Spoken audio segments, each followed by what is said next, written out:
అయోధ్య రామ మందిరం విరాళాల కేసు రోజుకో మలుపు తిరుగుతోంది. ఈ కేసులో 8 మంది నిందితుల్ని 2 వారాల కస్టడీకి పంపారు. మరోవైపు నిందితుల తరపు వాదించవద్దంటూ అయోధ్య బార్ అసోసియేషన్ విజ్ఞప్తి చేసింది.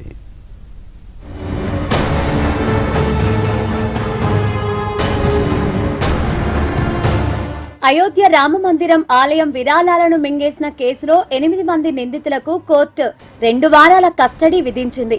అయోధ్య ట్రస్ట్ ప్రధాన కార్యదర్శి చంపత్ రాయ్, అనిల్ మిశ్రా సహా 8 మందిని జైలుకు తరలించారు.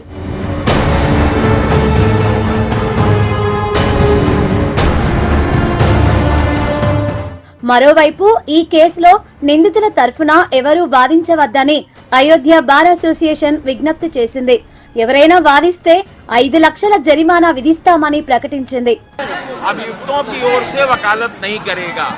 अगर अधिवक्ता वकालत करता है तो इस संघ में सहयोग की धनराशि में 5 लाख रुपए वो प्रत्येक नाम से जमा करेगा।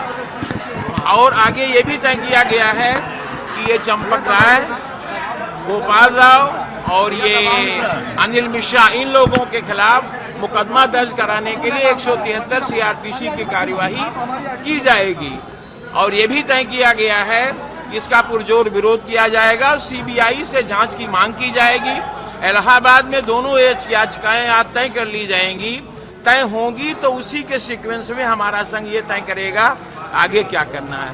जरूरत पड़ी तो माननीय सर्वोच्च न्यायालय और उच्च न्यायालय में भी अधिवक्ता संघ अयोध्या अपने खर्चे से शरण लेगा। ये 500 रुपए की धनराशि, 5 लाख रुपए की धनराशि उन पर इसलिए की गई है कि वो एक सहयोग की धनराशि होगी और उसी के सहयोग से वकील लोग अपने मुकदमे की पैरवी करें। ఇంకోవైపు ఈ ఘటనపై సిబిఐ విచారణ జరపాలన్న పిటిషన్ పై అత్యవసర విచారణకు సుప్రీం నిరాకరించింది. కోర్టు సెలవుల తర్వాత పిటిషన్ను లిస్టు చేయాలని సుప్రీం ఆదేశించింది.